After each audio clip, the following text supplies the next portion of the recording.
Hi, I'm Dan Costa, Editor-in-Chief of PCMag.com, and welcome to Fast Forward, an ongoing conversation about living in the future. This is a special Mobile World Congress 2018 edition. We are on the show floor in the Ookla booth, in the PCMag Live studio here on the show floor, and we're talking to some of the leaders in the mobile technology revolution. I have one of those leaders here with me today. It is Rob High, the Chief Technology Officer for IBM Watson, and also, more importantly, the first Fast Forward repeat guest. Yeah, very good. We have never had a repeat guest on the show. You are the first one. Yeah, I made the mark. So thanks so much for joining me today. So we're here at Mobile World Congress, one of the largest networking shows in the entire world, obviously has a mobile focus. Why is IBM here? And you've got a pretty big presence here.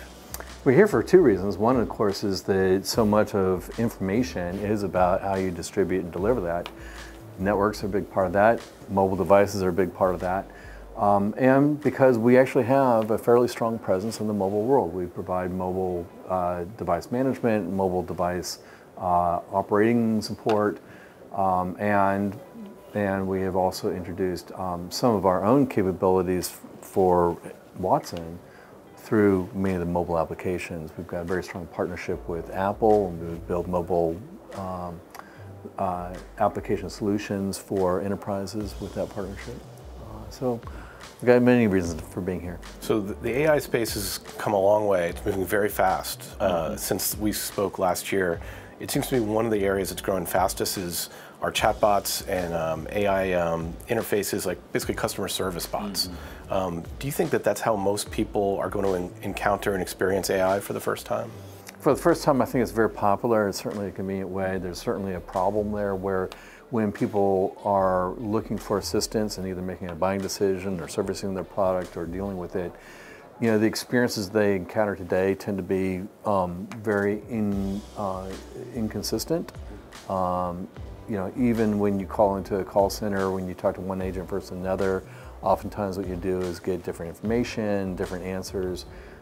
Getting to the right source of information can be difficult. And so there's a lot there that we can help, even with the call center agents themselves, in being able to provide for better support for their clients. But even beyond that, I mean, there's as large as the call center industry is today, there's a need, a demand for so much more information, so much more insight, and ultimately much more inspiration. And so we think that conversational agents are an ideal way of interacting with human beings to solve for some of those problems around product selection and support. I mean, right now, you look at a call center script, when you're asking questions and working with a representative, they've got usually a window opened with a bunch of key terms that are leading them down different pathways. It seems like an ideal way for AI to sort of simplify that and make recommendations and just help the agent navigate that decision tree faster. Yeah, that's right. I mean, there should be a mindfulness that goes into these interactions, and that's part of what we expect from each other as human beings when we're dealing with each other, even outside of the context of trying to find that kind of support.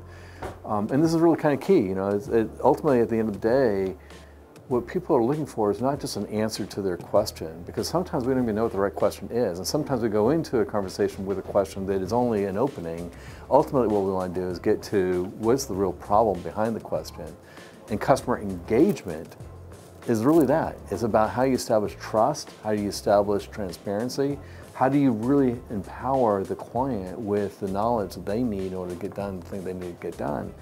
And you know, if we can help the call center agent to go through, navigate that conversation better, if we can help even the client themselves do that in a chat window kind of scenario, not only is it beneficial to the client, it turns out to also be beneficial to the call center agent themselves. Because how many of those conversations are they having where at the end of the day, all they have to say is, I went through 200 phone calls a day where we talked about the same thing, you know, and you know, that's not very satisfying for a call center agent. Whereas if we can both inspire the end user, but also inspire the call center agent and help them get in a position where they're able to help their client better because they had a better insight as to what they should be talking about, it's satisfying. They can go home at the end of the day feeling like they did a good job that day.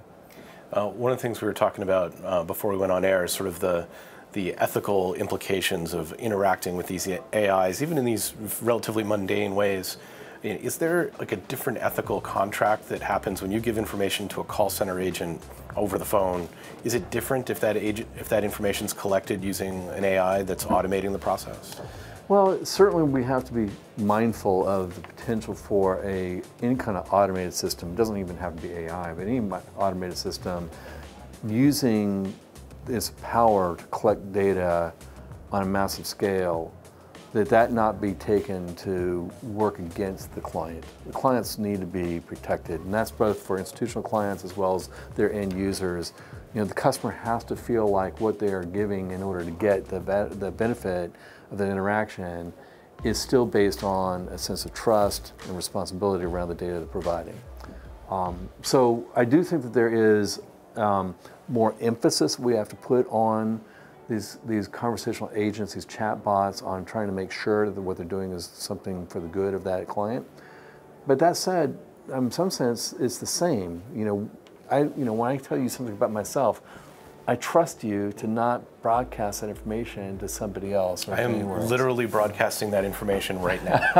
But I'm also protecting the privacy of the information that I don't want to give to you. And so, there's that trust that we develop, and I know, because of you're a human, that there's certain expectations that we can look for in each other that determins where that boundary is. Now, what's interesting is there is certainly a demographic. I think oftentimes we think of them as millennials, but frankly, they're not limited to just millennials. But there is certainly a demographic out there of people who actually prefer the anonymity that comes from interacting with a machine as opposed to a human being, that somehow there's a sense of less judgment being applied to the conversation. If I say something about, hey, I'm having problems with my financial situation, I need to move money around, or I don't know what to do, that kind of exposes us to a vulnerability that I think we get at least slightly uncomfortable with when we're dealing with a human being, wondering if they're looking back at us saying, well, how'd you get yourself in that situation? So I do believe there's some benefit that comes from anonymity that also requires that we maintain a higher degree of trust even in that situation. One of the other areas, and I don't want to confuse voice assistants with AI, although there's areas where they overlap, but if we look at the world of voice assistants that are going to become an increasingly important part of our life in choosing products and getting advice, even just telling us the weather, the companies building these systems tend to be private enterprises that are designed to sell things to consumers. Amazon, Apple, Microsoft, Google, they're businesses that are designed to sell things. Is there a problem with those being the companies that are actually creating a lot of these personal assistants that we're all going to be using? How do we know we can trust Alexa and Siri to sort of give us information that's in our best interest and not in Amazon's best interest or Apple's best interest? Well, I think there's probably even another issue here that surfaces that a lot of institutions care about, which is how do they maintain their brand through to that end user? There's a lot of institutions that want to know that they have some responsibility and some control over that end user experience, that it's not being disintermediated by a third party who may have a different interest, don't really know, but certainly that enters into the equation. So if I'm an institution, I'm trying to establish a relationship with my clients, I don't want to suffer the potential for that trust to have gotten hijacked in some way for some other purpose. So I think that this is a space that's yet to be sorted out. I think that there's a lot more shaking up to occur in this space going forward. There'll be some attenuation, I'm sure. And more so, I think that some of the depth of experience will have to evolve as well. I'm not seeing very many examples today, for instance, with some of the skills that are being introduced for these voice assistants being in any way deep. Turn on the lights, what's the highest mountain in the world? They're very transactional. Right, it's very single turn, transactional. We've reinvented the light switch. Yeah. Well, that's right. Whereas when I say, what's my account balance? I may need to know what my account balance is, but that's not my problem, right? My problem is that I'm trying to figure out how to buy something, or I'm trying to figure out how to save up for my kids' education. There's a depth to that question that it doesn't surface on that first transaction. And a conversational agent really needs to learn how to get deeper into that interaction and find out what the real problem is. And it's also, the companies, that whatever agent you're interacting with, whoever built it, just the fact that you're asking about your account balance more over a 3-day period, that will tell them psychologically and financially things about your life. And that information is information that can go to the bank, it can go to any other third party. And it's like, that's the kind of tracking that's not necessarily AI based, but just a part of living in the digital world today. I don't think that consumers are necessarily aware of every time they drop one of those crumbs, those digital crumbs in the course of their life. And I think there really is a two-way responsibility in this.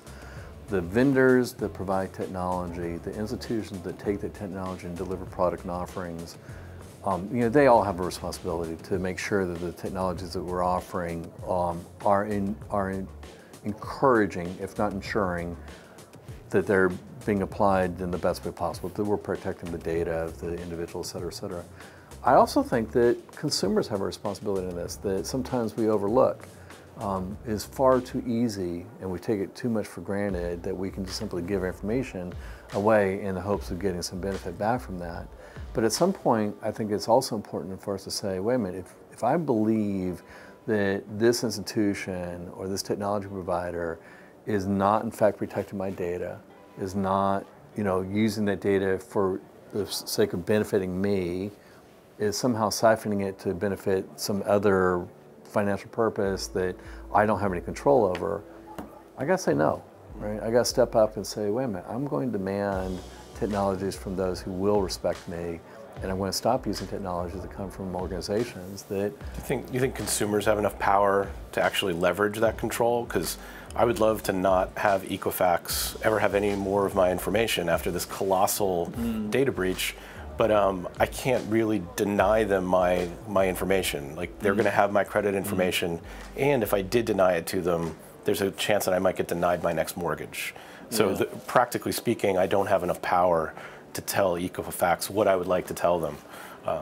Yeah, or maybe we actually have a little bit more power than we think, because even in that situation, while we may not stop Equifax from gathering that data, on the other hand, the institutions that require Equifax, that depend on Equifax for this credit scoring information, under the circumstances the situation like that creates, the brand issues that are associated with it, how many of those institutions end up saying, okay, fine, I'm not going to deal with a company that has, doesn't have any better protection on that data than what they've demonstrated, or if I'm not going to stop doing it, at least I'm going to demand that they do a better job of protecting that data going forward.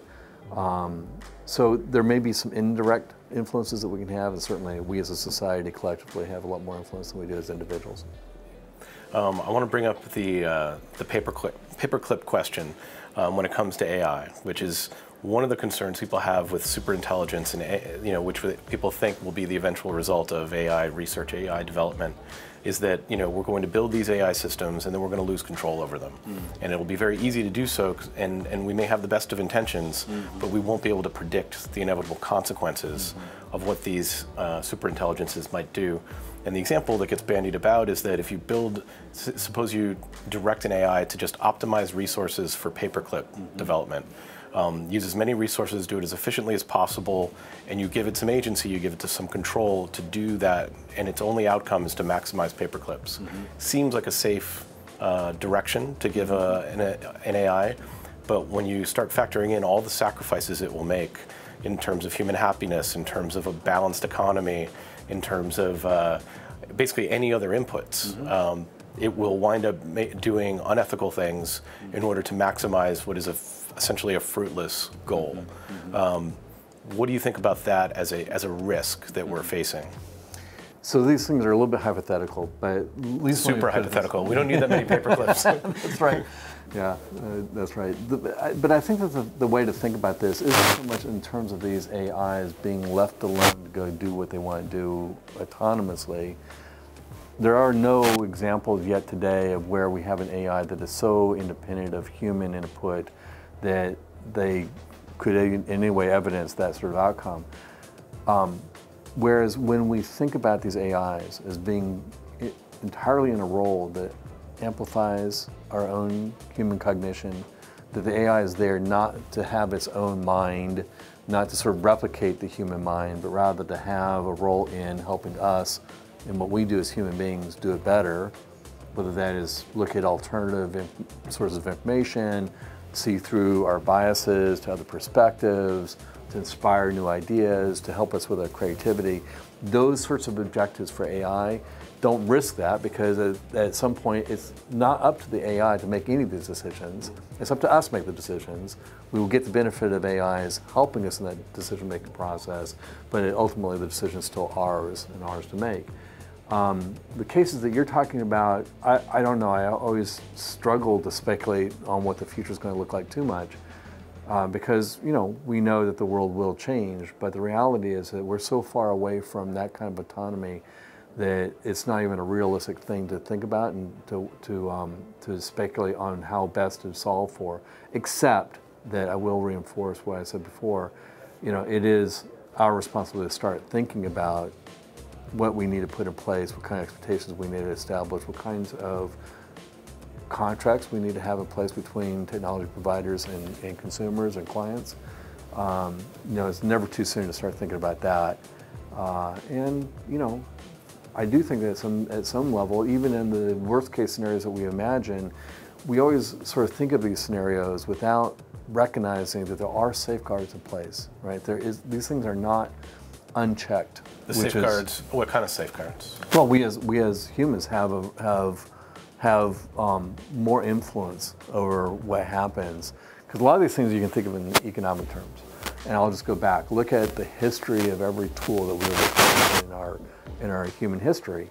Every tool that has had lasting value has had the effect of amplifying our strength or extending our reach, right? Shovels, screwdrivers, hydraulics, everything that you can identify as having been a useful tool has had the economic benefit of strengthening human beings. And the same thing is also going to be true of AI. It's only going to have economic benefit to society when what it's doing is amplifying our own strengths. And if it stops doing that, if it has a consequence of undermining economic growth, undermining human experience, then at some point we're going to say no. I'm not interested in that, because it's not benefiting me or it's not benefiting us in some significant way. So I think ultimately we vote with our money, we vote with our choices about what we acquire. And you just don't take the possibility that we would lose control of it as being very realistic? No. That the market forces and engineers and ethical designers will steer us away from that before we actually before it gets out of control? I think the human spirit is an incredibly strong thing, and that we need to give credit to that. People will, people will shape these to their benefit, not to some person in ultimate power. We have no history of people who do seize power for their own personal gain against society being able to sustain that. There are no examples of that ever in history. Now, that doesn't mean there haven't been some periods where a lot of damage was done. In the meantime, I'm not saying that we won't see some consequences along the way, but ultimately it won't exceed us. Can you think of any current or potential unethical applications of AI technology? Well, I mean, we've talked about some of them. I do think that it is certainly a problem when institutions create these AIs for the sole purpose of extracting information about people that they leverage in a different way, especially if it gets leveraged in a way that's negative. I think it is certainly borderline when we see that sort of thing going on. Now, you could argue maybe they're trying to filter the data, or maybe they're trying to clean it in such a way that it's not being abused. But I do believe that ethically we all have a responsibility to contribute to the benefit of the individuals that are using these technologies. Is there, so we've gotten through a lot of negative potential consequences. What are some of I think we'd classify you as an optimist. Mm-hmm. Do you want to just explain what you see as sort of the optimistic upside of both how AI is being used today and then where it's going to take us? Yeah, I mean, first of all, it is already demonstrated that it can offload some of the more mundane and tedious tasks that we perform in our everyday jobs. And go back to call center agents as an example of that. There's just a lot of things that call center agents spend all day long doing that at the end of the day don't really give them a lot of personal satisfaction. And mostly what that comes back down to is what kind of creativity were they able to exercise throughout the day. And the first thing that we know that AIs are able to do is allow us to go create in ways that we couldn't before. We've seen all kinds of examples of that, some of them a little bit more entertaining, right, in terms of, sculptures and dresses and that sort of thing. But a lot of them have been creativity just, at work and be able to come up with new ideas, see perspectives that you couldn't see before. Those kind of creative moments are what I think really drives the human spirit to begin with, right? We like to be creative. We like to be inspired. We like to take our ideas and have them refined. I would argue that almost every conversation that humans have with each other essentially starts with the premise that each person in that conversation has their own idea. They come into the conversation with an idea. And over the course of a conversation, for the most part, there's this reshaping of ideas that occurs, right? There's one person's ideas may be modified slightly, the other person's ideas may be improved. The ultimate result is that we come out of every conversation with that blend of two ideas now having been merged in some way to create a new idea. Those ideas become more powerful, they become more refined, those ideas become shaped in a way that they're able to generate better effects. If that's true of how every human-to-human interaction occurs, then that's the benefit that I think the AIs can bring to the table as well, is maybe it doesn't have its own idea because it's not autonomous, but by basing what it does on the source of other people's ideas, it can aggregate that and inspire the other individual within that conversation to something they hadn't thought about before. Obviously, I think we would classify you as a techno-optimist, but is there any technology trend that concerns you that keeps you up at night? Well, I won't. So there are some things that keep me up at night, but not because they concern me for their malicious intent or potential as much as, how do we go about dealing with inspiring people?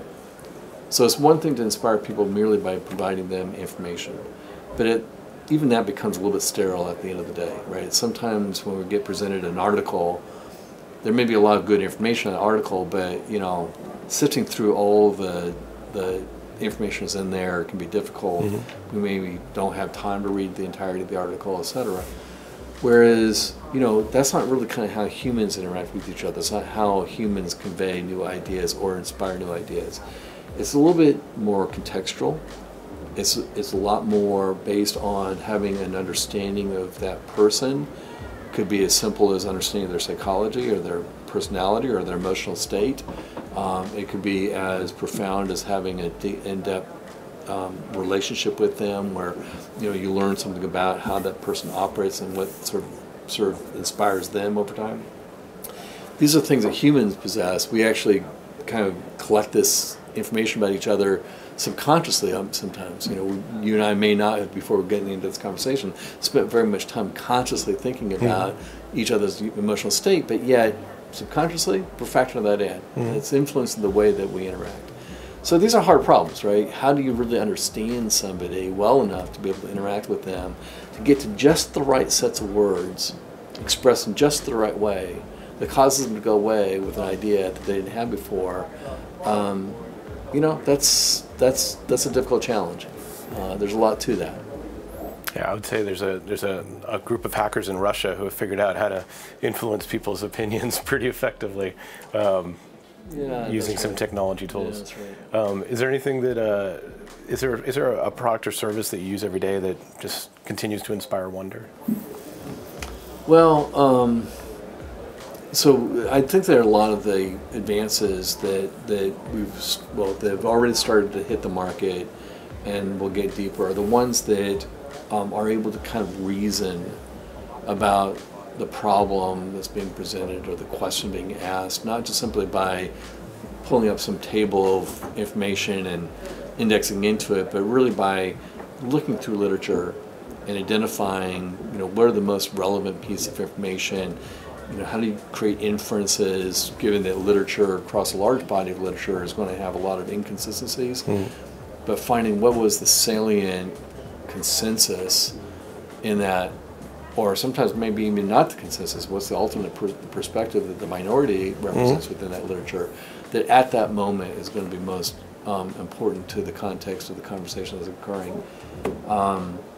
So those are the ones that I'm seeing some examples of now that I think are really going to be powerful. What kind of examples? Well, we've got some work going on in the area of financial services, where when a financial analyst needs to understand the economic makeup of an institution, where they're trying to make a decision about whether this is a good financial product to recommend to their clients or not. That's not just about numbers. It has been in the past. I mean, most financial analysts have almost relied entirely on numbers. They call them quants. And we've got a lot of good algorithms that are able to assess when a particular company's return on equity is at a certain rate, and when their market growth is at a certain rate, then that might mean something good. But what's missing in that equation is the subjective, is the qualitative. And this is where I think cognitive systems are able to kind of kick in by being able to read all those reports coming out from the local county council on where this new sewage treatment plant is going to be installed, or where the school district is changing, or all the environmental things that begin to affect the potential for companies in that area to grow, to find the skilled resources they need to build their company from, or their ability to reach markets. Those will eventually show up in the quantitative data, but there's a lag time. There's a lag time between the time the county council had their meeting where they decided to proceed with this project and how that affects the market. And so when we're able to go in and deliver that kind of information to financial analysts, they don't have to wait for this quant data to surface. They can begin to make decisions even before it hits the market. Very cool. Rob, hi. How can people follow you online and find out what you're working on? I'm on Twitter. My Twitter handle there is rhigh, and I'm on LinkedIn at Robert High. Very good. Thanks so much for coming by today. Thank you, Dan. Appreciate that. That's Fast Forward for today. You can find back episodes on PCMag.com. And of course, we're going to be covering MWC all week and probably well into next week. So you can get more of our content there online as well. Thanks for joining us.